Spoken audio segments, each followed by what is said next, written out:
Oh, baiklah teman-teman, jadi kita lanjut ke soal 2 ya. Jadi kita lanjut ke soal 2. Soal 2 ini tentang konsinyasi 20%. Nah, dia ada Apple Corp ini sebagai konsinyor dan TMC itu sebagai konsinyi ya. Nah, pencatatannya periodik dan mereka keduanya pakai metode terpisah. Baru ada komisi 10% dan semua biaya akan di-reimburse oleh konsinyor. Itu. Oke, sekarang nomor 1 ini 3 Desember 2019. Nah, ini jadi si konsinyor mengirim 500 unit barang, dia ke konsinyi ya. Harganya per unit 500 dan harga jualnya 600. Oh, ini 500 apa? Sorry. Cost-nya. Jadi cost-nya itu 500, harga jualnya 600. Biaya pengiriman 5.000. Barang diterima pada hari yang sama. Jadi jurnalnya adalah berarti dia consignment out pada merchandise shipment. Karena kan ini terpisah ya, berarti ada akun consignment out. Nah, ini 500 unit dikali cost-nya, 500 per unit. Ya kan? Jadi yang 500 kali 500. Baru kedua kita akan mencatat ongkos kirimnya. Jadi consignment out pada cash senilai 5.000. Nah, di konsinyi dia nggak ada jurnal, no entry. Ya. Baru jurnal yang kedua pada 12 Desember, ini 12 Desember, dia si konsinyi TMC membayar 1.500 biaya sewa untuk barang konsinyasi. Berarti di sini tinggal consignment in pada cash. Nah, jadi karena dia ada ini kan, pencatatan terpisah berarti ada akun consignment in. Jadi di konsinyi. Nah, di konsinyor dia no entry ya, nggak ada jurnal. Baru 15 Desember 2019, si konsinyi menjual 300 unit barang secara tunai. Biaya pengiriman 3.000 dibayar tunai. Nah, berarti ada penjualan 300 unit, berarti cash pada consignment in, ini senilai harga jual. Berarti 300 unit dikali 600. 600 itu harga jualnya ya. Per unit 600 dikali yang terjual 300. Nah, baru dia ada tadi biaya pengiriman ke konsumen kan 3.000. Nah, itu consignment in pada cash. Di konsinyor dia nggak ada no entry ya. Baru lanjut mengembalikan 8. Oh, jadi ini TMC membalikan 80 unit. Jadi ada yang dibalikan ke konsinyor. Karena tidak layak jual, biaya pengiriman 800 dibayar tunai. Nah, berarti untuk di konsinyi dia akan mencatat dia jurnalnya cuma yang ongkos kirim balik gitu. Jadi consignment in pada cash yang 800 yang ini. Ini kan biaya pengiriman balik 800. Nah, terus untuk 80 unit yang dibalikan itu nanti dicatat oleh konsinyor. Jadi konsinyor mencatatnya merchandising shipment pada consignment out. Nah, jadi consignment out dikreditkan. Nah, ini senilai berapa? Senilai 80 dikali harga perolehannya. Jadi 80 dikali cost-nya 500.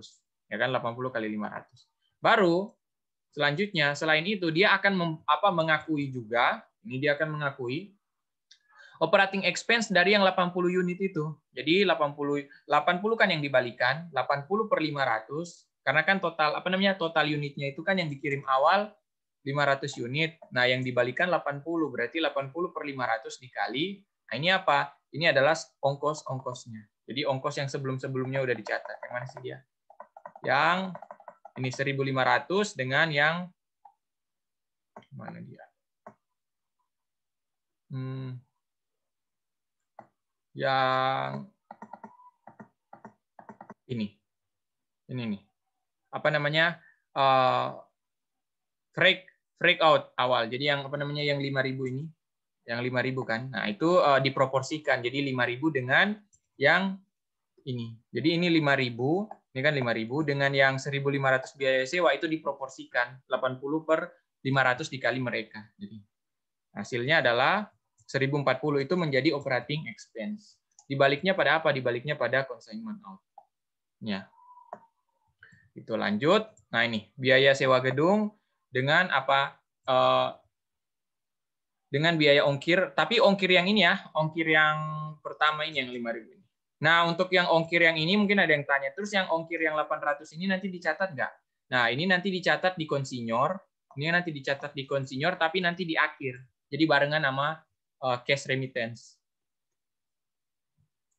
Baru 28 Desember TMC menjual 50 unit, AC secara tunai, biaya pengiriman 500. Nah, ini jurnal penjualan ya. Jurnal penjualan berarti cash pada consignment in 50 dikali 600 ya. Ini 50 dikali 600 kan. Yang terjual 50, baru dia ada biaya pengiriman, consignment in pada cash senilai 500.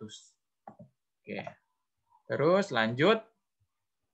Nah, 31 Desember dia akan mengakui komisi dan menyerahkan kas kepada AC. Komisinya tadi kan dia 10% ya komisinya. Jadi komisinya 10%, berarti consignment in pada consignment income itu senilai berapa? Itu senilai 350 unit yang terjual, kan 350 unit yang terjual ya dari sini. Awalnya 300 yang terjual, baru ditambah 50 unit yang terjual. Berarti total yang terjual 350. Dikali harga jual 600 dikali 10%. Gitu. Atau bisa juga, ini bisa juga caranya ya. Selain itu bisa ya, misal 10% dikali dalam kurung yang ini aja, penjualannya aja. Berarti yang 30.000 ditambah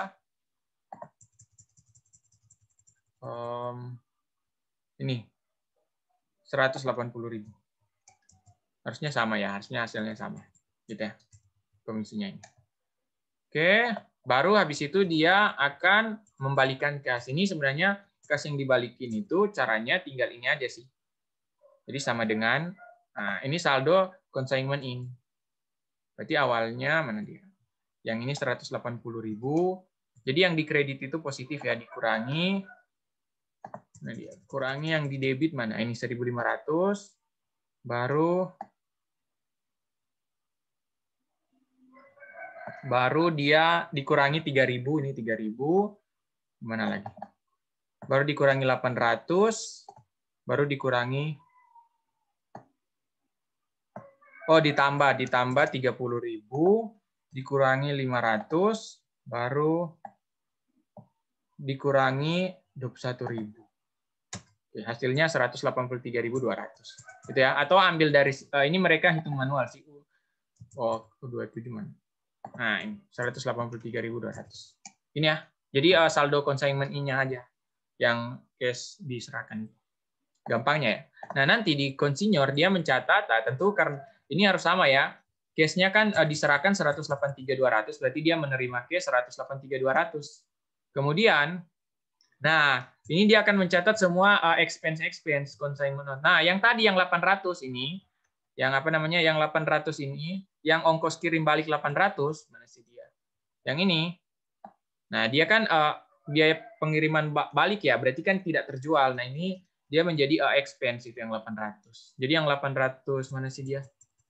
Yang 800 pas ongkir tadi ini, ongkir balik, nah itu dia di sini jadi expense.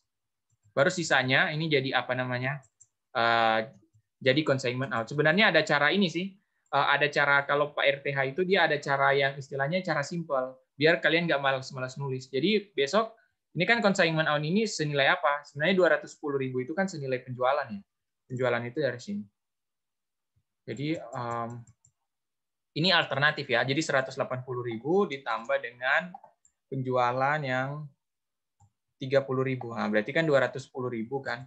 Nah, berarti di sini kalian nanti tulisnya daripada tulis ulang-ulang, bisa aja langsung. Jadi bisa langsung consignment out. Nah, ini selisihnya. Ini dikurangi ini, dikurangi ini. Nah, ini kan cepat ya. Jadi cuma berapa ini? Cuma 4 yang ditulis. Kan hasilnya sama aja. Atau dia kalau mau jabarkan kayak ini bisa juga. Nah, ini. Bisa sih dijabarkan kayak gini. Cuman tergantung kalau kalian mau cepat-cepatan apa enggak. Baru yang kedua, dia ini kita akan mengakui kan apa namanya? Ada yang tersisa ya ini. Nah, ada yang tersisa enggak ya ini? Dia kan awalnya dikirim 500. Terus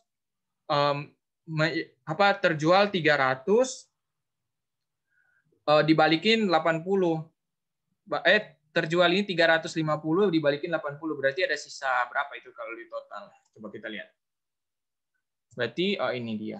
Nah, ini total 500, yang terjual 350, dikembalikan 80. Berarti yang belum terjual ada 70. Nah, 70 itu kita akan mengakui ini dia.